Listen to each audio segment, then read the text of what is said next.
Come with me as I make my first 60 strip jelly roll rug. This is Mermaid fabric by TinySpool. I'm unrolling the fabric and choosing the order in which I want the strips. I decided to leave these as is because I like the purple border and it just flows. After you figure out the order you want your strips, it's time to sew them together. We do this by putting the pretty sides together, and then you're just going to straight stitch a 45-degree angle. When you finish this part, you flip it over, pretty sides together, and you keep doing it until it's all sewn. Next, you cut all the strips apart. And now we're trimming the 45-degree angles just to a 1/4 inch or so seam allowance. This will allow you to have a straight continuous roll. I roll my fabric for ease of handling and also to preview what the rug will look like. Now it's time to layer your batting inside the fabric and make the jelly roll strips.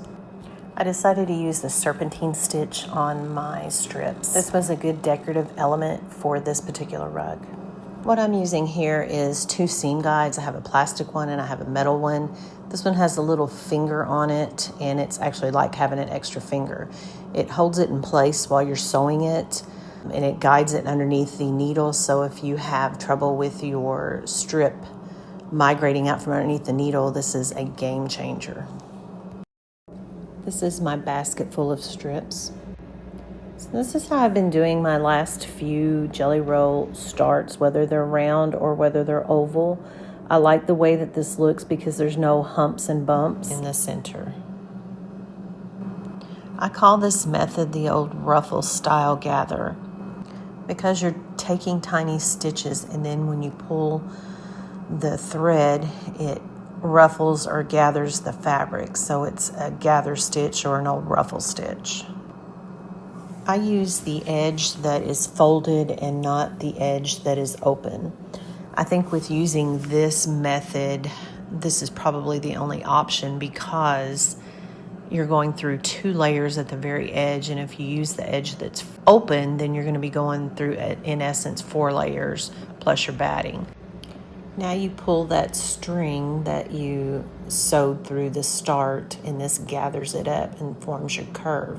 So this is the first turn, and you just kind of wiggle that in and kind of get this edge right here as straight as you can, and then you're going to zigzag it. I did tack this down with my starting thread. That little gray piece behind my strip is called a hump jumper, and that just helps get it started without the thread binding up. So I did my first end, and then this is the first turn, and what you want to do with this old-fashioned ruffle gather is start right here and then just put your line of stitches in and then pull it tight and just kind of ease it in. I had what I call a stitch malfunction here. The zigzags kind of clumped up right here, and it just was not pleasing to the eye. So I ripped this out, and I was just going to show you how I fix it. Here I'm tying off my knot and then burying it so it doesn't come out. Then I'm going to put some pins in this and re-zigzag it. I'm lining up that last zigzag stitch and starting to sew again. I have found that if I keep this line in the center of my foot, that I very rarely miss a zigzag, and there's very rarely an open spot. I am pulling a few of these stitches out that overlap, and then I'm going to tie these off and tie it into a knot and bury the thread. I use this little cheater needle here.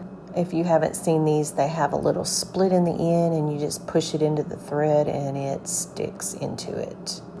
As this rug got big, it got hard to push around, so I came up with the idea of putting a trash bag underneath it to see how it would slide, and it actually worked really well, and I put another one beside it, and it was great. I still ease in the curves as my rug gets bigger. It makes for flat ends, and you can do this with or without pinning. Here I'm showing you how I fold the rug over on itself as I sew. As the rug gets bigger, you need to condense the weight, which decreases the drag on the rug, and it keeps it from ruffling on the edges. And here she is in slow motion. This is the Mermaid fabric 60 strip jelly roll rug. I love her.